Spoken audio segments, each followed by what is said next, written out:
Projecteur. Les vraies voix Sud Radio, le coup de projecteur des vraies voix. Selon le président Volodymyr Zelensky, la Russie a envoyé depuis le 29 décembre près de 300 missiles et plus de 200 drones explosifs contre l'Ukraine. L'Ukraine commence à manquer de munitions. Hier, le chef du Hezbollah a mis en garde Israël sur une possible guerre avec le Liban, où le numéro 2 du Hamas a été abattu. Les élections à Taïwan arrivent à grands pas. Chinois et Américains se toisent à distance. 3 tensions géopolitiques, 3 conflits inflammables. Nous ouvrons le débat. Le coup de projecteur de ce soir, hashtag Gaza, hashtag Donbass, hashtag mer de Chine. Quel conflit est-il le plus susceptible de déclencher une guerre mondiale? 1 en Ukraine, 2 à Taïwan, 3 au Proche-Orient. Avec nous, Patrick Martin-Jeunier, auteur du livre Vers une nouvelle gouvernance mondiale, enseignant à Sciences Po et spécialiste des questions internationales. J'en profite, cher Patrick, pour vous souhaiter une excellente année déjà. Très bonne année à vous, Frédéric, et à vos intervenants.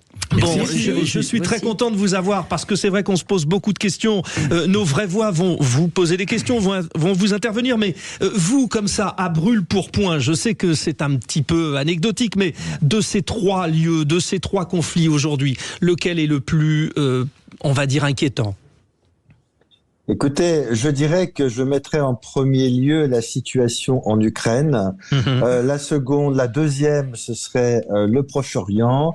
Et la troisième, Taïwan. Voilà. Parce que on sait bien que Taïwan, c'est très ambigu, que si les États-Unis estiment qu'il n'y a qu'une seule Chine, il y a ce qu'on appelle l'ambiguïté stratégique, c'est-à-dire que on ne sait pas exactement si les États-Unis iraient, alors que l'on sait très bien que le président chinois a dit que de toute façon, de façon pacifique ou par la guerre, il voudrait reprendre Taïwan. Mais là, je crains, vous savez, le président Emmanuel Macron a dit un jour que le conflit à Taïwan n'était pas notre conflit. Je ne pense pas qu'il y aurait unanimité pour partir se battre pour Taïwan. Bon, oui. Voilà. Quant aux autres conflits, c'est vrai que ce qui se passe est très grave. En Ukraine, on voit que c'est un conflit qui va durer longtemps, mais il n'y a pas la volonté d'aller vers une 3e guerre mondiale. Mais là où effectivement il y a un grand risque, c'est si Vladimir Poutine décidait d'utiliser une arme finalement nucléaire, tactique sur le terrain, ce serait absolument inacceptable.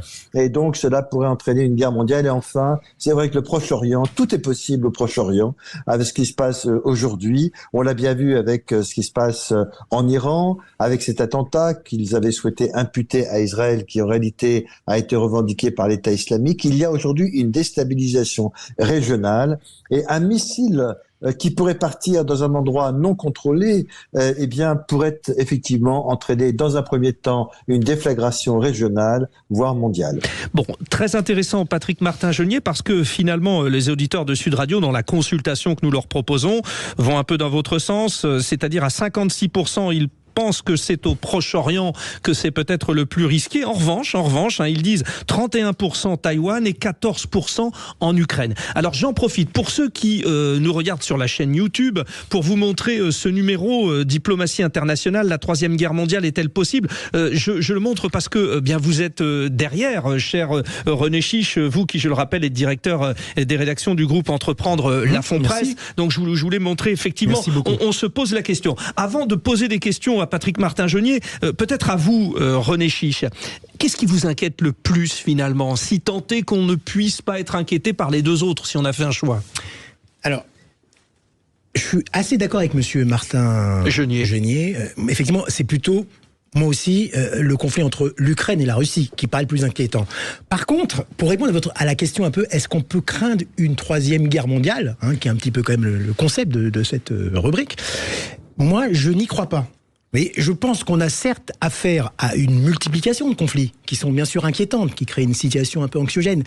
Mais une guerre mondiale, d'abord, si je peux me permettre, le terme n'est pas exact. C'est-à-dire que la guerre mondiale, c'est que ça met aux prises les grands équilibres. Et typiquement, Taïwan, la tension, elle est entre les États-Unis et la Chine. Oui, mais alors, franchement, pour qu'il y ait un conflit entre la Chine et les USA sur Taïwan, ça me paraît quand même extrêmement compliqué. D'abord, si la Chine veut s'emparer de Taïwan, il faudrait déjà qu'elle débarque sur Taïwan. C'est quand même une opération militaire extrêmement compliquée et qui déclencherait tout de suite l'intervention américaine. Mais moi, je ne pense pas à une guerre mondiale parce que je n'y crois pas à une guerre mondiale. Encore une fois, je vous le dis, c'est une multiplication de conflits. Vous savez, dans l'histoire, il y a eu quand même des moments comme ça très tendus, parce que c'est bien de revenir un peu parfois sur l'histoire. Bien sûr. Par exemple, il y a eu comment dire, la tension lors des missiles Pershing dans les années 80. On croyait qu'il allait y avoir une guerre mondiale. Il y a eu toute la période de la guerre froide n'a fait que de ça. Cuba. Vous savez que même après, d'ailleurs, les attentats du 11 septembre 2001, on a cru qu'il y avait une guerre mondiale. Quand il y a eu le conflit, la guerre Iran-Irak, on a cru. Donc on a souvent comme ça des moments où l'on craint quelque chose, mais où ça se passe pas vraiment, parce que pour qu'il y ait vraiment une guerre mondiale, aller dire par exemple à un Brésilien ou un Africain du Sud ce que c'est que la guerre mondiale, ils connaissent pas eux, la guerre mondiale. C'est des conflits. Après, c'est au niveau des équilibres. Mais merci pour cette première analyse, René. Okay. Je reviens vers vous et j'en profite pour poser directement la question à Patrick Martin-Jeunier, parce que pour tout vous dire, pour être honnête, avec vous, les auditeurs de Sud Radio, c'est le tour de table de William Tay, qui était donc une de nos vraies voix cette semaine, qui m'a mis la puce à l'oreille. Et il dit, Patrick Martin-Jeunier, William Tay, il dit, attention, il va y avoir une vacance du pouvoir lors des élections présidentielles aux États-Unis. Sera-ce éventuellement Trump, sera-ce Biden ou quelqu'un d'autre, et que sur cette période, si le conflit est très fort parce qu'il y a des élections à Taïwan, ça peut être un moment de, on va dire, d'hésitation. Est-ce que vous allez dans ce sens-là ou pas, Patrick Martin-Jeunier ? Oui, William Tay n'a pas de tort, en effet, il y a une élection présidentielle, mais a-t-on besoin d'attendre cette élection présidentielle pour voir qu'aujourd'hui, le pouvoir américain est paralysé, puisque le Congrès des États-Unis, qui est en vacances parlementaires, depuis 15 jours, n'est pas d'accord pour voter 60 milliards d'aides à l'Ukraine, une centaine de milliards d'aides, notamment pour Israël, globalement. Et donc, effectivement, il risque d'y avoir une vacance du pouvoir dont peuvent bénéficier tous les dictateurs. Parce que je vous rappellerai qu'il s'agisse de la Chine, de la Russie ou d'autres États, effectivement, ce sont des dictateurs qui gouvernent, qui sont là depuis 20 ans, 15-20 ans. Donc le risque aux États-Unis, c'est qu'effectivement, il y a une campagne électorale et que Vladimir Poutine, par exemple, peut en profiter. Il en profite déjà, d'autant qu'il y a des divisions entre les pays européens sur la stratégie. Il y a des divisions sur Taïwan, il y en a sur l'Ukraine, on sait très bien. Regardez Monsieur Orban, regardez la Slovaquie qui ne veut plus livrer de missiles.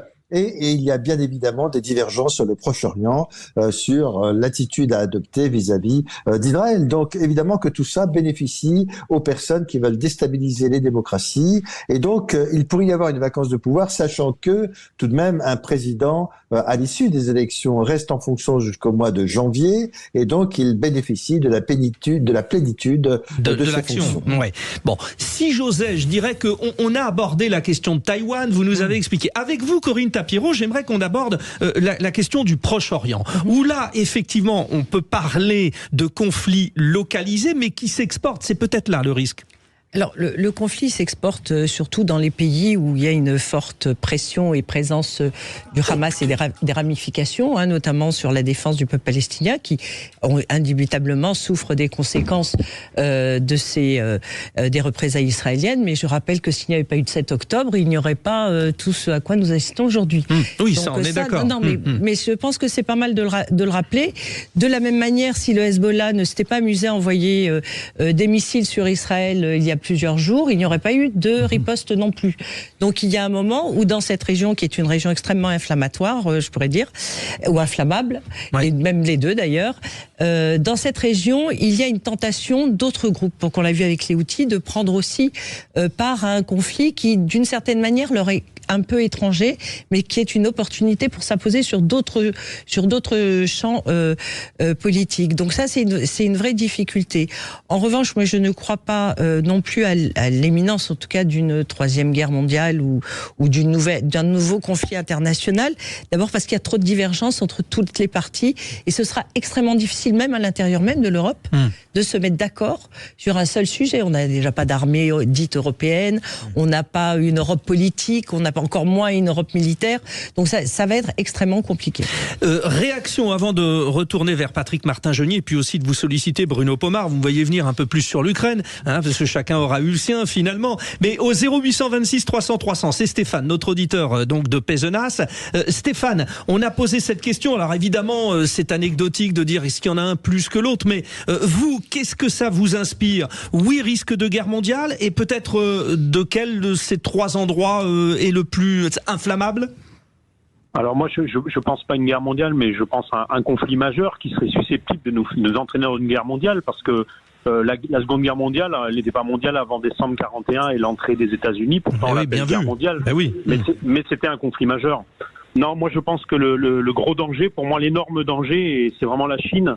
Parce qu'il y a une augmentation terrible de son effort militaire, parce que c'est un pays impérialiste, c'est une dictature. Et moi, je pense qu'à un moment donné, elle va s'affronter aux États-Unis parce que elle veut devenir la puissance mondiale absolue. Et ce qui est très dangereux, c'est qu'elle est alliée avec la Russie. La Russie lui fournit le carburant. Et je pense que Chine plus Russie, il faut vraiment s'inquiéter. Après, sur le Proche-Orient, je pense que ça restera un conflit régional parce que là, on est sur des dispositifs d'armement qui sont pas très développés du côté du Hezbollah ou de ses alliés. Donc, je crois pas, non. Mais je suis vraiment très inquiet sur Taïwan. Est-ce que j'apprécie beaucoup la remarque de votre invité sur la vacance du pouvoir aux États-Unis. Ça va être un moment extrêmement dangereux, je pense. Oui, voilà, c'est ça. C'est-à-dire qu'on est parti de cette réflexion d'une de nos trois vraies voix, William Tay, cette semaine, ce qui m'a amené à vous proposer ce débat et ce que corroborait donc Patrick Martin-Genier. Patrick Martin-Genier, sur ce que vient de dire Stéphane, c'est vrai aussi quand on se réfère à l'histoire. René Chiche l'a également dit. C'est pas tant la possibilité très rapidement que tout le monde s'y mette, mais que quelque chose traîne et que à force que ça traîne, ça implique tout le monde. Est-ce que c'est pas un peu le profil de ce qui se passe en Ukraine ? Oui, bien sûr, mais en Ukraine, il faut faire la différence entre la guerre mondiale et un conflit mondialisé. Une guerre mondiale, précisément, c'est lorsque tous les pays vont se battre. Si nous avions une guerre mondiale, que ce soit en Ukraine ou ailleurs, ça voudrait dire que nous aurions des Américains, des Français, une coalition internationale, tout le monde irait sur les territoires irakiens. Ce que tout le monde ne veut pas, précisément. De la même façon, il y aurait une guerre mondiale à Taïwan si tous les pays de l'OTAN, et le Japon et les États-Unis allaient défendre le territoire taïwanais envahi. Ce n'est pas le cas. On est dans des conflits mondialisés, c'est-à-dire que les grandes puissances, les pays sont amenés à soutenir les pays qui sont agressés. C'est exactement ce qui se passe en Ukraine. Et je rejoins effectivement ce que dit votre auditeur sur la Chine. Pour moi, qui suis allé plusieurs fois au Japon, il y a un vrai danger là-bas. Il y a un conflit. Il y a des îles qui sont revendiquées, notamment dans la mer de Chine méridionale. Il ne se passe pas une journée sans que les Chinois violent l'espace économique de Taïwan, les espaces territoriaux des îles dans la mer de Chine méridionale, et les Japonais sont extrêmement inquiets. N'oublions pas un autre pays qui est la Corée du Nord, qui est un pays qui fait survoler ses missiles pratiquement à proximité des côtes du Japon. Non maîtrisable. Non maîtrisable, mais une guerre mondiale peut arriver là d'où on ne la voit pas, c'est-à-dire éventuellement de la Corée du Nord. Bruno Pomar, c'est donc sur l'Ukraine, je voulais vous entendre. Il y a un conflit aujourd'hui et c'est comme si on avait tendance à l'oublier, je l'ai dit tout à l'heure, l'Ukraine manque de tout. Alexander Dolgopolov, l'ancien tennisman professionnel, dit qu'il croit toujours en la victoire de l'Ukraine. Lui, il a arrêté sa carrière de tennisman et il est devenu militaire. Mais il dit, nous n'avons pas assez pour les repousser. L'Ukraine, le conflit ukrainien, comme ce qui se passe au Moyen-Orient, comme ce qui se passe à Taïwan, c'est un peu en même temps pour moi l'échec de nos pays en termes de diplomatie. Et moi, je voulais poser la question en même temps à Patrick Martin-Genier, qui connaît parfaitement ce sujet. C'est qu'on voit quand même, pour prendre que la France, l'échec de la diplomatie française en Afrique et l'échec même de nos armées avec Barkhane sur l'intervention de nos militaires. On est en échec un peu partout. Et je pense que les diplomaties des pays européens sont totalement en échec pour répondre à toutes ces problématiques. Et en Ukraine en particulier, parce que là, on est en train toute la journée de nous parler d'aller rencontrer les chefs d'État, de discuter, d'échanger, etc. Mais enfin, la situation est toujours la même. Est-ce qu'on risque pas justement ce dérapage et ce déclenchement d'une guerre mondiale? Alors, juste un petit mot, Patrick Martin-Genier. À la fois, dans votre analyse, cher Bruno Pomar, vous donnez déjà un élément de réponse. C'est la raison pour laquelle, et comme nous sommes tenus par le temps, je demanderai à Patrick Martin-Genier peut-être de conclure assez rapidement sur cette tonalité donnée par Bruno Pomar. Oui, je crois qu'il faut distinguer la diplomatie française en Afrique, la France-Afrique, où manifestement nous sommes en échec. Hier, donc l'ambassade française à Niamey a fermé. Nous sommes assez inaudibles en Afrique et on ne comprend pas tellement la politique de la France en Afrique. Il n'y a même pas pour autant, selon moi, un échec en Ukraine, parce que l'Europe, la France ont été présents. Le président de la République, après des débuts, on va dire, un peu laborieux, a réitéré à plusieurs reprises ce soutien à l'Ukraine. Ce qu'il faut, c'est que tant la France que l'Europe et l'OTAN soient véritablement présents pour apporter tout ce dont a besoin l'Ukraine, notamment les F-16 qui tardent, et également les missiles à longue portée, car l'Ukraine est manifestement dans une situation très difficile. Merci Patrick Martin-Genier. Les auditeurs de Sud Radio sur le compte X ont dit le plus gros risque, c'est au Proche-Orient à 56%, Taïwan 30%, Ukraine 13%. Merci pour votre expertise, Patrick Martin-Genier. Les vraies voix, mais quel bonheur de vous avoir encore une fois. Bruno Pomar, René Chiche et Corinne Tapiero. On était les meilleurs ou pas là, vous l'avez toujours pas dit depuis tout à l'heure. Est-ce qu'on est les meilleurs vraies voix ou pas? Je sais pas, ça je me pose la question. Si vous voulez, on va laisser passer le journal puis on se pose.